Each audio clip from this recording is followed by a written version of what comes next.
خپل زور باندې د حق اواز لپاره موږ ته لګېدو چې دا کسان مستحق دي چې موږ یې تپوس وکړو دا جزر محمد خان یوازې راغلی وه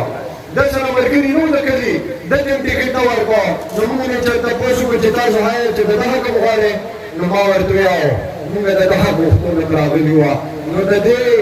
نورو د هغې نه پس دلته ټکټ میلاو شوه د دې وجه خبره د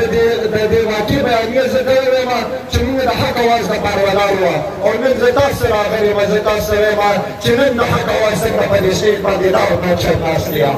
او انشاءالله تعالی تاسو زه تپوس کوم په ولې دا دغه دی ولې فرق دی موږ همیشه د حق اواز لپاره ولاړ یو د حق اواز لپاره زه تاسو نن بیا د مطالبه کوم په دې باندې ځکه چې دا مشر وګورئ د ده صورت او سیرت دواړه وګورئ د دوی غریب خانه وګورئ دوی د اقتدار کې پاتې شوي دي د دوی د بچلن پیرل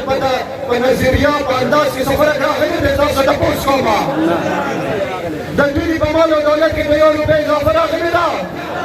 د دوی په ذات کې د دوی په جامه کې د دوی په اخلاص کې څه فرق راغلی دی امت کا سپین سفید پوش الحمدلله پرونی غریبانه ګناه وه او نن هم ګناه ده او دا به ستاسو بدقسمتي چې تاسو داسې مشر جوړلاو کې او چې کوم کس ولاړ دی دلته سبا به هغه راځي ستاسو به د حلقې مسله نه وي دوی دې خو په اقتدار کې نه وو دا لس کاله نو دوی دې تاسو لپاره منډه والې ده او که نه ده والې